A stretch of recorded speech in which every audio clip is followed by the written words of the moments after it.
Mirik lake, ভুল বললাম শুরুতেই, রোহিণী লেক। এর আগে আসিনি, প্রথম এলাম এবার। আকাশ আজকে মেঘলা, দু এক ফোঁটা বৃষ্টিও পড়েছে, ঠান্ডা অল্প বিস্তর শুরু হয়েছে। আর ডিসেম্বর পড়তে না পড়তে দেখবেন তিল ধারণের জায়গা থাকবে না এখানে, বিশেষ করে শনিবার রোববার ছুটির দিনগুলোতে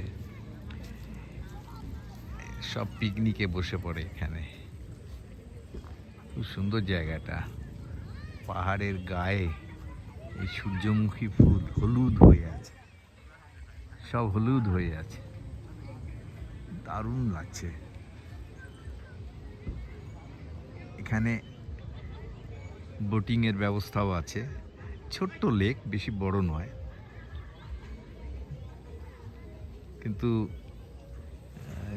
সময় কাটানোর মতো একটা ভালো জায়গা।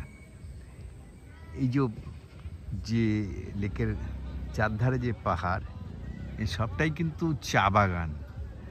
এবং অদ্ভুত ব্যাপার যে এইখানে এই চা পাতা কালেকশন করে, চা পাতা উঠায়, এই পাহাড়ের গা বেয়ে যখন ওরা নামে, সত্যি এটা রোমহর্ষক। মনে হয় এই বোধহয় পড়ে গেল, এই বোধহয় পড়ে গেল। যাই হোক, কিন্তু নিপুণভাবে ওরা সব পাতা কালেকশন করে এবং চায়ের স্বাদও আলাদা, একদম অন্যরকম, দার্জিলিংয়ের চা বলে কথা। যাই হোক, ওভারঅল জায়গাটা আমার ভালোই লাগছে। আপনাদেরকে অনুরোধ রইল, সুযোগ পেলে শিলিগুড়ি থেকে খুবই কাছে রোহিণী, এখানে আসবেন, এসে একটা বেলা সময় কাটানোর জন্য খুব ভালো জায়গা।